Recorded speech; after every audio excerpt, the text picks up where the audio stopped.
Hello friends, আরও একটি নতুন ভিডিওতে তোমাদের সকলকে স্বাগত। আজকের এই ভিডিওতে অনেকগুলো বিষয় নিয়ে পর্যায়ক্রমিক আলোচনা করা হবে।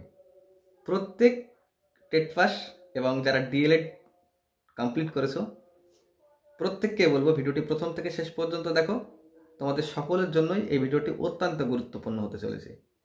তো চলো আমরা মূল আলোচনায় প্রবেশ করি। আর মূল আলোচনায় প্রবেশ করার আগে আবারও তোমাদের মনে করিয়ে দিতে চাই, যারা এখনও চ্যানেলটিকে সাবস্ক্রাইব করনি তারা অবশ্যই চ্যানেলটিকে সাবস্ক্রাইব করে দিও এবং ভিডিওটা ভালো লাগলে অবশ্যই লাইক করে দিও আর প্রচুর প্রচুর শেয়ার করো।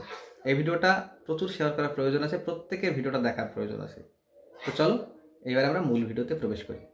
আমরা আলোচনা করবো আজকে 23 টেটের রেজাল্ট নিয়ে, 2024 যে নতুন টেট হতে যাচ্ছে সেটা নিয়ে, এছাড়াও আগামী যে রিক্রুটমেন্ট হতে যাচ্ছে সেখানে ভ্যাকান্সি কেমন আসতে পারে এবং সেই ভ্যাকান্সির উৎসগুলো কোথা থেকে সেটা নিয়ে আলোচনা করব। এছাড়াও আরেকটা বিষয় আলোচনা করব, সেটা হচ্ছে ওবিসি যে কেসটা সুপ্রিম কোর্টে চলছে সেটা নিয়ে আলোচনা করব।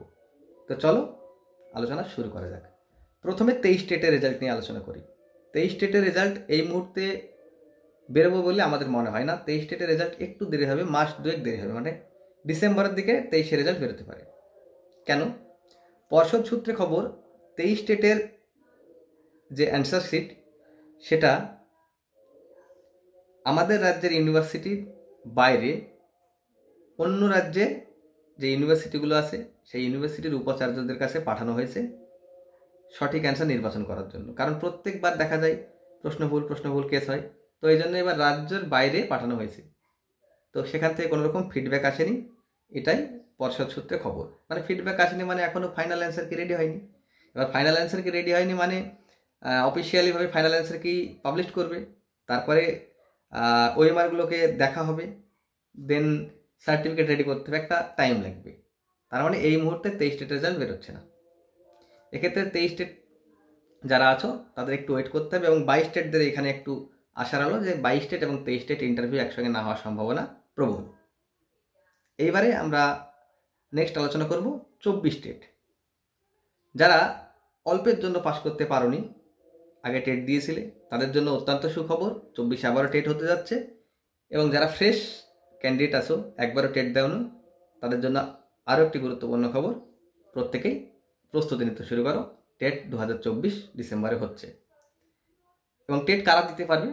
যারা ডিএলএডের অ্যাডমিশন নিতে পেরেছো তারাই টেট দিতে পারবে। কমপ্লিটটা তো পারবে, যারা অ্যাডমিশন নিয়েছো ফার্স্ট ইয়ার হোক সেকেন্ড ইয়ার হোক যে যেখানেই আছো প্রত্যেকেই টেট দিতে পারবে। অতএব টেটটা খুব গুরুত্বপূর্ণ এবং পড়াশোনা করার খুব প্রয়োজন আছে। টেটের কোশ্চেন দিন দিন কঠিন হচ্ছে। 23 টেট কি মারাত্মক লেভেলের কঠিন হয়েছে তোমরা দেখেছো, সেজন্য বলবো তোমরা আর বসে না থেকে কবে নোটিফিকেশান আসবে সে আশা না থেকে স্টাডি শুরু করে দাও। টেট হচ্ছেই। এইবারে ভ্যাকান্সি, আমরা সকলেই অবগত যে 2022 টেট পাস করে বসে আছে দীর্ঘ 2 বছর, কোনোরকম রিক্রুটমেন্ট নোটিফিকেশান আসেনি। সেখানে নোটিফিকেশান অবশ্যই আগামী দিনে আসতে চলেছে খুব তাড়াতাড়ি। ভ্যাকান্সি কেমন আসতে পারে? ভ্যাকান্সিটা খুব ভালো আসার সম্ভাবনা আছে। মিনিমাম ভ্যাকান্সি 15কে আসতে পারে, ম্যাক্সিমাম 25কে, অর্থাৎ 25,000। 15 থেকে 25,000 ভ্যাকান্সি আসার সম্ভাবনা আছে। পর্ষদের কাছে ইতিমধ্যে প্রায় 20,000 ভ্যাকান্সি প্রস্তুত আছে, একদম রেডি আছে।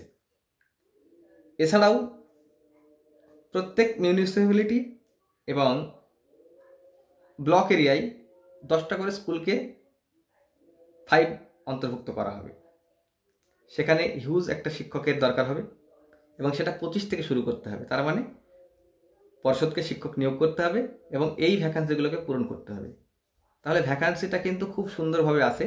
এছাড়াও আমরা দেখলাম গত কয়েকদিন আগে আপার প্রাইমারি নিয়োগ হয়েছে, বা আপার প্রাইমারিতে যারা জয়েন করবে তাদের ক্ষেত্রেও প্রাইমারিতে ভ্যাকান্সি ফাঁকা হবে। প্রায় আমরা খোঁজ নিয়ে দেখেছি 2 থেকে 2,500 ভ্যাকান্সি কিন্তু ক্রিয়েট হচ্ছে প্রাইমারির জন্য।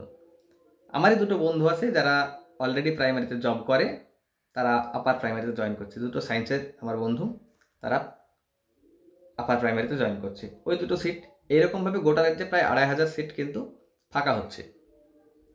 2022 টেট পাসদের যে রিক্রুটমেন্ট 2024 হতে যাচ্ছে, সেখানে পর্ষদ চাইলে প্রত্যেককে নিয়োগ দিতে পারে, প্রত্যেকেই নিয়োগ পেতে পারে। আন্দোলনটা তেমনই চলছে, 50,000 ভ্যাকান্সির আন্দোলন 2022 ঐক্যমঞ্চ অনেকদিন থেকেই করছে। তো তারও যদি অর্ধেক দেওয়ার সম্ভাবনা একদম নেই সেটা বলবো না, অবশ্যই আছে। নোটিফিকেশান আসলে একটা ভ্যাকান্সি ভালো ধরনের আসতে পারে। এবার আলোচনা করব সুপ্রিম কোর্টে ওবিসির যে কেসটা। এখনো পর্যন্ত কলকাতা হাইকোর্টের যে ওবিসি সার্টিফিকেট বাতিলের যে কেসটা, সেই কেসটায় বহাল আছে, যেহেতু সুপ্রিম কোর্ট এখনো পর্যন্ত স্টে দেয়নি। তো সুপ্রিম কোর্ট যদি স্টে দিয়ে দেয় তাহলে আর কোনো সমস্যা নেই, নিয়োগ প্রক্রিয়া আগে যেমনভাবে চলছিল তেমনভাবে চলবে। এবং সুপ্রিম কোর্ট যদি স্টে না দেয় সেক্ষেত্রে কী হবে? সেক্ষেত্রে অবশ্যই সুপ্রিম কোর্টের জাজমেন্টের দিকে লক্ষ্য রাখতে হবে। সুপ্রিম কোর্ট যেটা বলবে সেটাই শেষ কথা। তারপরেও আমি এটুকু বলতে পারি, সার্টিফিকেটটা ভ্যালিড হয়ে যাবে, কারণ ডিভিশন বেঞ্চের জাজমেন্টের আগেই এই সার্টিফিকেট পেয়েছো তোমরা টেটের। যেহেতু তোমরা যারা বিশেষ করে 82 থেকে 89 পেয়েছো তারা টেনশন করছো তাদের সার্টিফিকেটটা বৈধ হবে কিনা, আমি সেটাই বলছি। অবশ্যই সেই সার্টিফিকেটটা বৈধ হবে, যেহেতু তোমরা ডিভিশন বেঞ্চের ওবিসির যে জাজমেন্ট, সেই জাজমেন্টের আগেই তোমরা টেট পাস করেছো। তো সেক্ষেত্রে তোমাদের সার্টিফিকেটটা বৈধ হয়ে যাবে। এবং পরবর্তীতে সুপ্রিম কোর্ট কী নির্দেশ দেয়, তোমরা ইন্টারভিউ কীভাবে বসবে বা তোমরা জেনারেল হিসাবে বসবে না অন্য কীভাবে বসবে, সেটা সুপ্রিম কোর্ট অবশ্যই জাজমেন্ট দিয়ে দেবে। আর যদি স্টে দিয়ে দেয় সুপ্রিম কোর্ট থেকে, স্টে পড়ে যায়, তাহলে সেক্ষেত্রে তোমরা রিক্রুটমেন্টে যেভাবে সংরক্ষণ পেতে সেই সংরক্ষণটা পাবে এবং পরবর্তীতে আর কোনো সমস্যা হবে না। কিন্তু যদি স্টে না দেয় সেক্ষেত্রে সমস্যা হতে পারে, মানে একটু সমস্যা হবে, সুপ্রিম কোর্টের জাজমেন্টের উপরে চোখ রাখতে হবে। এটুকু ছিল আজকের আলোচনা। এছাড়াও তোমরা আরও অন্যান্য বিষয়ে অনেকে কোশ্চেন করছো যে দাদা ইন্টারভিউ নোটিফিকেশান আসবে কিনা। দেখো, ইন্টারভিউ নোটিফিকেশান আসবে কিনা এটা নিয়ে আমি একটা ভিডিও করছি, সেই ভিডিওটা তোমরা অবশ্যই দেখতে পারো। তোমরা অনেক ভালোবাসা দিয়েছো, ভিডিওগুলো দেখেছো। আমি যেটা বলেছি তো তার পরবর্তীতে অনেক ইউটিউবারও ভিডিও করেছে ইন্টারভিউ নোটিফিকেশান নিয়ে। অনেকে কাট অফ নিয়ে কথা বলছো।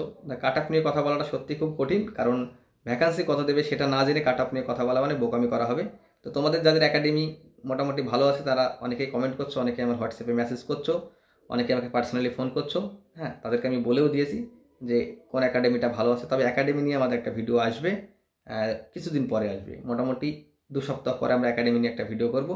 আর তারপরেও হয়তো মাঝে মাঝে 2-1টা ভিডিও করব, যেটা হয়তো খুব প্রয়োজনীয় এবং গুরুত্বপূর্ণ ভিডিও। তোমরা অবশ্যই চ্যানেলটিকে ফলো করে রেখো। অবশ্যই তোমাদের আমি সঙ্গে আসি এবং তোমাদের আমার ভিডিওগুলো থেকে যদি কোনো রকম উপকার হয়ে থাকে অবশ্যই একটা লাইক করে দিও এবং পাশে থেকো। Thank you.